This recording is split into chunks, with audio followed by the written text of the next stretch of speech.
everyone, welcome back to my channel. My name is Heather and today I am back with the best books of 2024 that I read. This video, to be honest, always usually scares me a little bit because I always feel a lot of pressure that the ones that I loved best have to be the best books that anyone has ever read, which of course is impossible. So I am removing the pressure from myself this year and just telling you about the books that I really enjoyed for one reason or another. So in no particular order, I'm just going to start at the top of the stack and work my way through. So one book that I really enjoyed this past year, you will have just seen if you watched my December wrap-up, and that was Hollowpox, The Hunt for Morgan Crow by Jessica Townsend.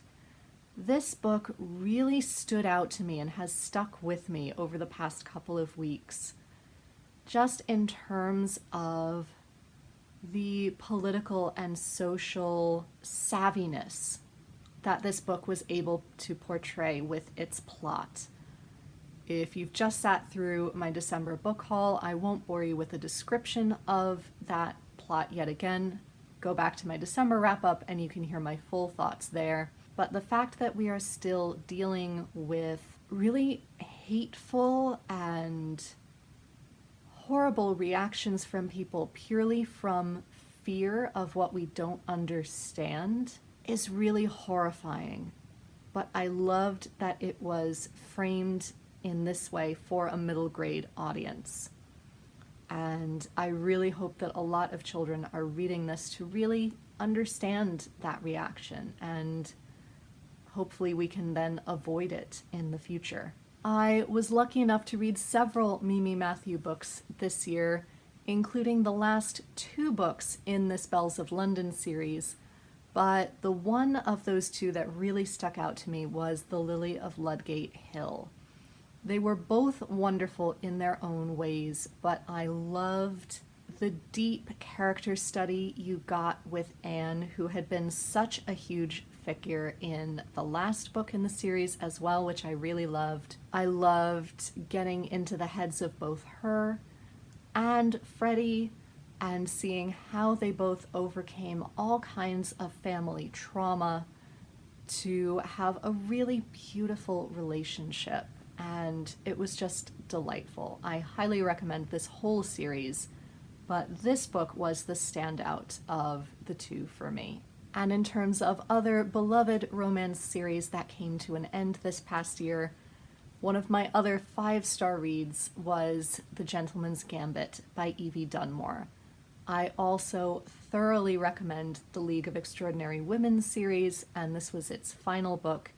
It is extremely spicy, in case that matters to you, but I truly adore it. This series follows a group of 4 friends who are all suffragettes in late Victorian Oxford, but they all end up meeting their match in one man or other that ends up really pushing them out of their comfort zone, maybe advancing the suffragist movement, but also providing really great character growth for them as well. And so in this one we follow Lady Katrina, who is extremely gifted and also slightly anxious, who ends up falling in with, oh gosh, what is his name?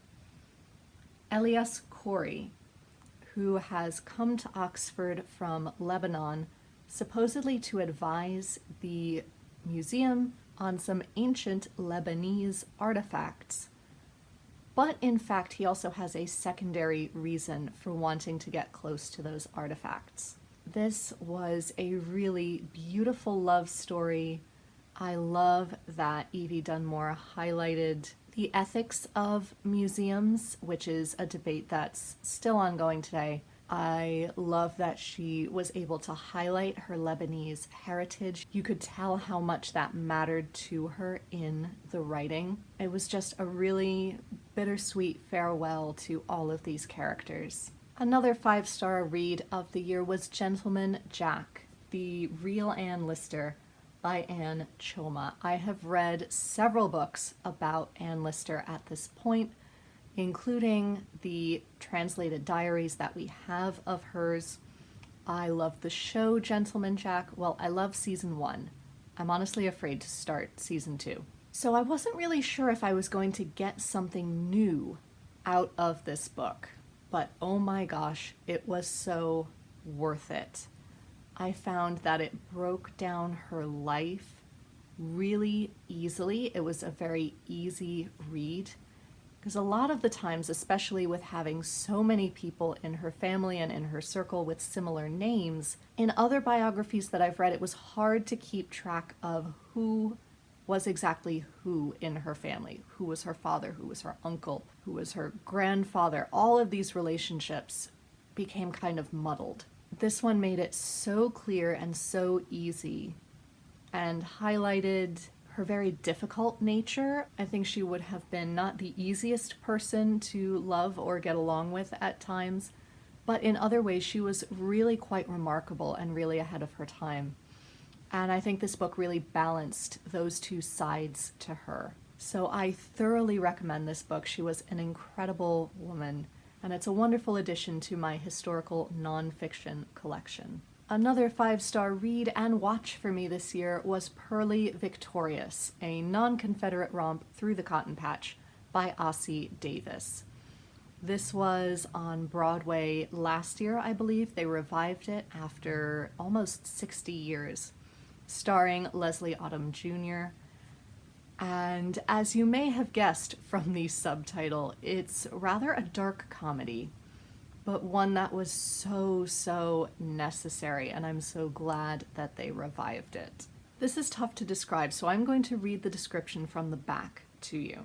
Dynamic traveling preacher Pearly Victorious Judson returns to his small Georgia town, hoping to save Big Bethel, the community's church, and emancipate the cotton pickers who work on oppressive old Katankachapee's plantation.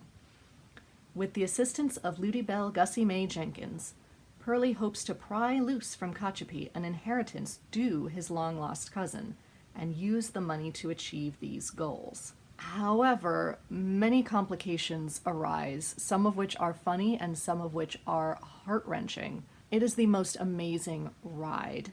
Lyrically, this is the most beautifully written play I have heard in a very long time. If you get a chance to see or hear a recording of it, I highly encourage you to do so, because there is a poetry, a music, a fantastic rhythm that actors can play with in this, especially in Pearly's very long monologues. And they bring up such gut-wrenching points that sadly are still necessary today. And I just loved watching it. So I highly recommend that you see or read this play. As I continue to grow in my admiration for Anthony Trollope as an author, 2 of his books made my best books of the year this year. The first was The Last Chronicle of Barset. I have been on about this book in many of my videos this year, and I still stand by it. This is the final book in his Barsetshire series, and this one is particularly interesting. Most of the books in his Barsetshire series can be read as standalones. They all take place within the same neighborhood, but they follow different families, mostly. The Warden and Barchester Towers are direct sequels, so you do have to read them together. But numbers 3, 4, and 5 could be read as complete standalones. This one, however, is fascinating.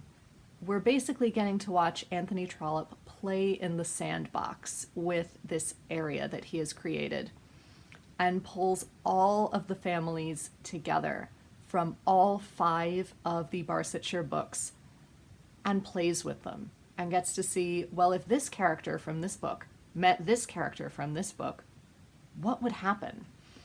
And oh my gosh, is it a pleasure to witness.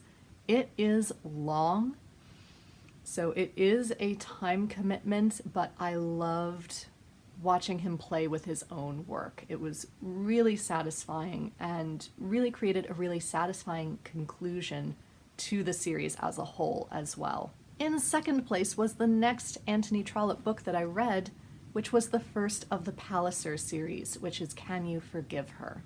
This one wasn't quite as much the joy of the playing in the sandbox of The Last Chronicle of Barset, but this did introduce us to some fascinating characters that I loved getting to know, even if they were a bit frustrating at times. And I loved how it highlighted the impossibility of women's situation within Victorian society. And I really admire Trollope for putting a big magnifying glass on that, as he has in many other books that I've read since. But this one I felt was especially poignant. Another book that really gripped my heart this year was Danger and Drama, which was the first in the Lizzie and Bell mystery series by J.T. Williams.